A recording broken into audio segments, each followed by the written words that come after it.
Assalamualaikum warahmatullahi wabarakatuh. Waalaikumsalam warahmatullahi wabarakatuh. Jumpa lagi di Dialektika TV MDS. Hari ini kami kedatangan tamu spesial. Luar biasa. Ada Mas Andreas Tung. Beliau Andreas Tewong. Beliau selain penggiat budaya, ternyata beliau juga adalah seorang manajemen juga, dan beliau juga seorang yang biasa bergerak di bidang media ya, komunikasi.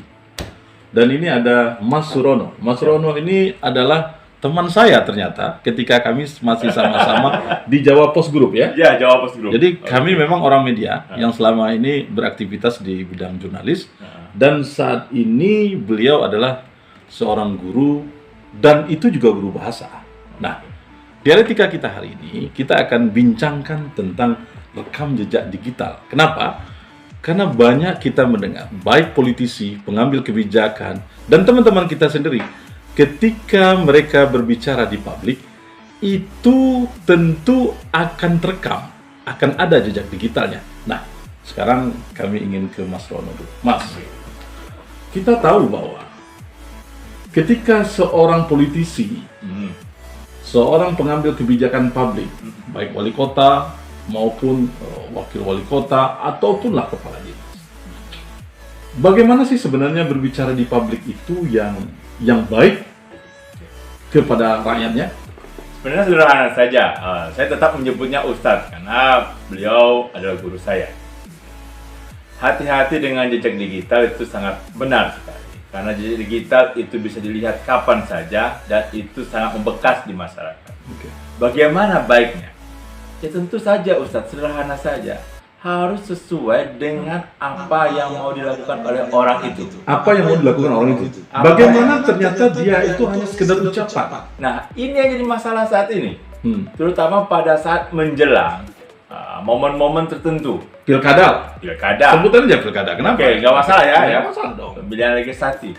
Gimana? Bagaimana para, ya kita sebut calon-calon itu berkata di media digital dengan penuh hal-hal yang kalau dilihat masyarakat sangat baik sekali. Tapi ketika nanti terpilih ataupun nanti ketika diberi amanah, belum tentu dia melakukannya. Belum tentu dia melakukannya. Yang jadi persoalan, ketika beberapa orang itu dibuka jejak digitalnya, mereka dengan enteng membantah apa yang disampaikan itu. Nah, jadi miris sebenarnya. Itu sebenarnya kalau dari sisi sosial, apakah tidak layak itu disanksi oleh sosial, oleh masyarakat? Sanksi sosial itu sebenarnya sudah ada di diri mereka sendiri ketika mereka tidak melakukan apa yang mereka ucapkan. Batin mereka pasti akan merasa kalau, aduh, ini suatu yang sangat menyakitkan untuk dirinya sendiri. Sebenarnya diri dia sendiri melawan diri dia sendiri. Benar. Sekarang kita ke Mas Andreas Tewong. Mas ini kan juga banyak berhubungan dengan kawan-kawan aktivis, politisi, dan para pejabat juga, ya kan? Nah, di dalam diskusi pergaulan yang Mas rasakan sendiri bagaimana? Untuk Mas saja. Kalau saya pribadi, karena dari awal saya mendirikan Kopinian, orang tahu itu rumah budaya, artinya mereka menstempel rumah budaya. Sudah ada warung kopi. Sebenarnya itu juga cita-cita lama ya. Cita-cita lama. Aku mau istirahat dan hanya mau jual secangkir kopi sambil ngobrol. Ini cita-cita lama. Mungkin Mas Rono udah tahu juga. Benar. Itu ide awalnya. Sudah dari awal 10 tahun yang lalu. 10 tahun yang lalu. Pada saat kami selesai mendemo Dewan Kesenian pada waktu itu, Mas Rono masih jadi pengurus Dewan Kesenian, saya belum, karena ada masalah penghargaan. Itu saya ungkapkan kepada kawan-kawan seniman, saya mau bangun rumah, bangun tempat untuk orang berkumpul, ngobrol, diskusi bebas. Saya ingin jual secangkir kopi, yang mungkin 5.000 perak harganya. Tapi sekarang udah mahal 30 ribuan. Tapi apa yang ada dalam sebuah secangkir kopi? Kalau kita memahami secangkir kopi itu kan filosofinya kan, mulai dari ditanam, dipetik, dijemur, digoreng, disangrai segala macam, ini menjadi perjalanan menjadi langsung ke inti pertanyaan saya. Inti pertanyaan tadi. Kembali pada jejak digital. Semua orang punya sejarah masa lalu. Punya sejarah masa lalu. Iya, dan terkadang selama saya rasa mulai di awal Facebook ya, di era itu orang mulai dulu ada tweet, ada Friendster belum gitu kali. Mulai Facebook, orang mulai sering share di Facebook. Tidak suka sama orang, share. Ribut di rumah tangga, share. Apapun juga. Pada satu waktu dia nge-share tentang kehidupan pribadi dia. Di masa yang akan datang dia menjadi kandidat seorang pemimpin. Otomatis masyarakat akan bongkar semua itu menjadi senjata dari sosial. Itulah sanksi sosial. Itu sanksi sosial. Dan akan di-blooming orang, disebarkan orang nih. Ini loh sebentar pemimpin kamu tuh. Jadi demikian juga hati-hati sekali. Mau mengkritik, mau ngomong. Kenapa? Karena kita tergantung masyarakat kita nih seperti masyarakat yang gagap keadaan sering. Ada apa gagap ribut dulu, bukan berpikir dulu. Nah, kita harapkan dengan adanya podcast seperti ini, ayo kita berpikir dulu sebelum ngomong. Berpikir dulu Sebelum baru bicara. ngomong. Jadi apa yang mau kita sampaikan? Apa yang kita mau tulis? Pendidikan boleh tinggi, tapi ucapan comberan untuk apa? Oke. Ucapan jangan sampai ucapan comberan. Iya. Oke. Hanya jadi tempat sampah. Oke. Mas Rono, ini menarik.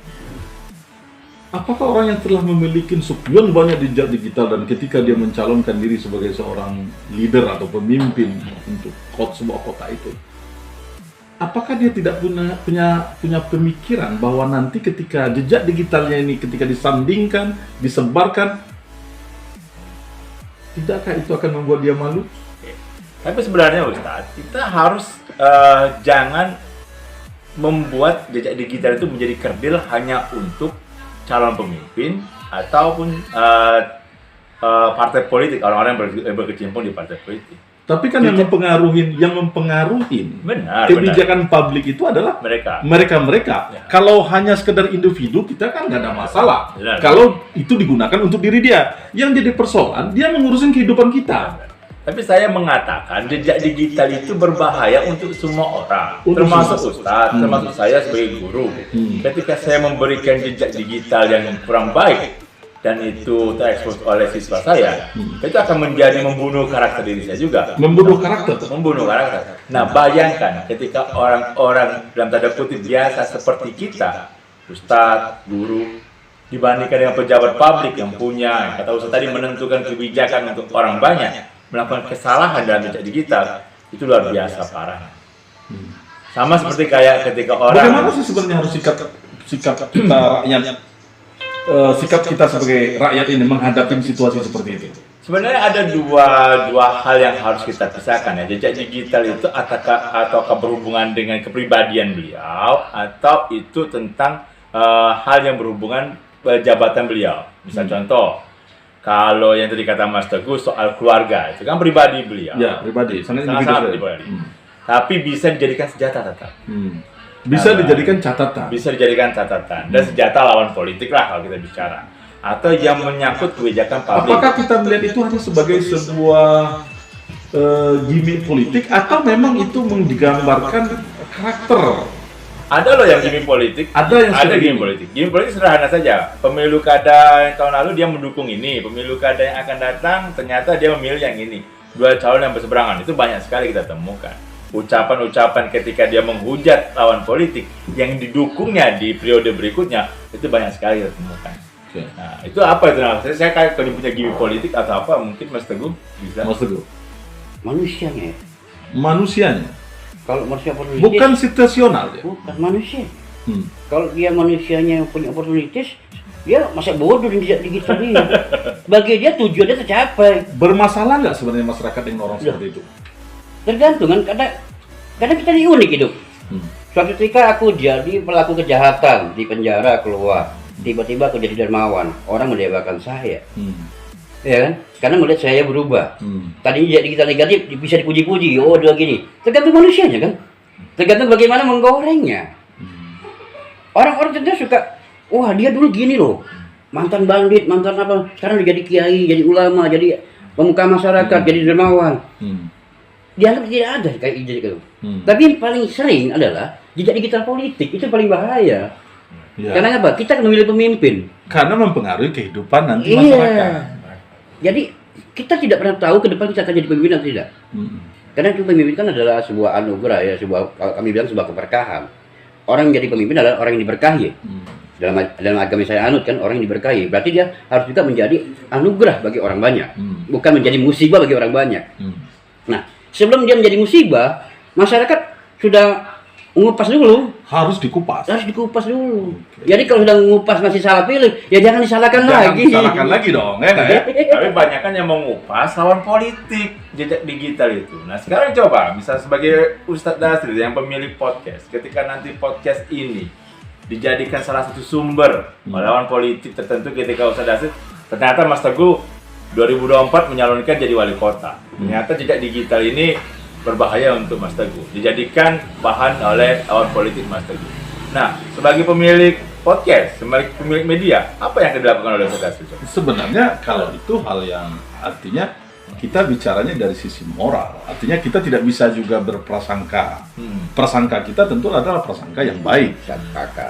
Kita harus punya itu dulu dalam diri kita. Kalau kita sudah punya prasangka yang buruk, artinya kita nggak jauh beda dengan orang. Kenapa? Karena ketika orang itu memulai mengambil sikap, tentu dengan prasangka. Ya kan? Dengan prasangka. Nah, salah satunya itu adalah bagaimana cara kita berprasangka dengan adanya jejak digital. Kan gitu, persangkanya kan. Muncullah prasangka-prasangka kita. Makanya perlu nanti ada yang namanya tabayun kalau dalam kita, dalam Islam. Bertabayun lah kita. Kan gitu. Nah, Mas Rono sendiri, bagaimana sikap masyarakat dengan yang saya katakan tadi, orang yang memiliki jejak digital yang buruk? Masyarakat ini kadang, kalau kita harus akui, untuk saat ini masyarakat yang berhubungan dengan media sosial itu sangat kejam untuk menghakimi orang. Menghakimi orang dengan jejak digital yang ada di media sosial, masyarakat ini sangat kejam.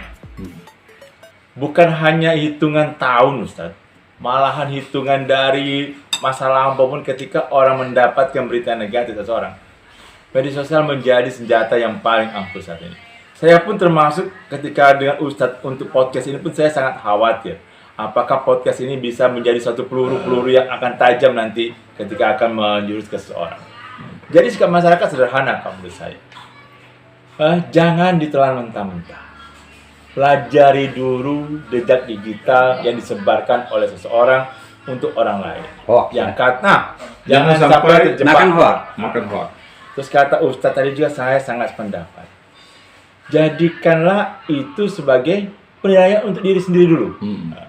Ketika kita mendapatkan jejak rekam digital orang yang jelek, kita serapi dulu. Benarkah ini? Cross check dulu bagaimana. Terus apa benar orang ini melakukannya dengan kesengajaan atau tidak? Itu dulu. Intinya masyarakat harus lebih cerdas daripada yang memberikan atau menyebarluaskan jejak digital. Oke. Sekarang kita closing power deh. Karena udah tentang rekam jejak digital ini. Apa yang kata terakhir yang bisa Mas Teguh sampaikan sebelum acara kita tutup? Ya jaga mulutmu. Jaga mulutmu. Benar. Jaga mulutmu. Kalau jejak digital, jaga jempolmu. Ya kan, karena kita kan jempol lebih cepat daripada otak. Jadi pada masyarakat, siapapun juga, hati-hati dengan sosial media atau apapun yang bisa menimbulkan jejak digital. Sama. Terkadang jempol kita, jari kita itu lebih cepat daripada otak kita dan lebih cepat daripada mulut kita. Jadi kalau terima respon, nggak tahu, salah, mau dia pun nggak bisa, sudah nyebar. Makanya yang paling adalah bijaksanalah menggunakan apapun. Sekarang ke Mas Rono, closing power. Apa yang bisa Mas Rono sampaikan kepada masyarakat dengan orang-orang yang bermasalah ketika dia nanti menjadi pemimpin publik? Habis, Pak. Ya. Close sudah. Nah, satu lagi. Oke. Apa yang bisa Mas sampaikan? Yang pasti begini, memang hak masyarakat untuk memberikan tanggapan ke orang lain. Hak itu. Apalagi ketika mereka memiliki dasar-dasar ataupun semacam acuan-acuan dari berbagai sumber. Tapi ingat, tetaplah bijaksana, karena belum tentu semua kabar itu benar, cross-check, dan yang intinya, ya kita bertanggungjawabkan. Kita bertanggungjawabkan apa yang kita bicarakan. Dan untuk kaum politisi, tolong berintegritas lah mulai dari sekarang. Oke. Itu closing power dari Mas Teguh. Jaga mulutmu. Dan Mas Rono, lu kalau mau jadi pemimpin harus berintegritas dong. Antara ucapan dan laku itu selaraskan. Jangan antara hati dengan lidah itu berbenturan nanti. kasihan orang nanti yang mendengar, kasihan orang nanti yang berharap. Saya Ida Sril, wabillahi taufiq wal hidayah. Wassalamualaikum warahmatullahi wabarakatuh. Baik.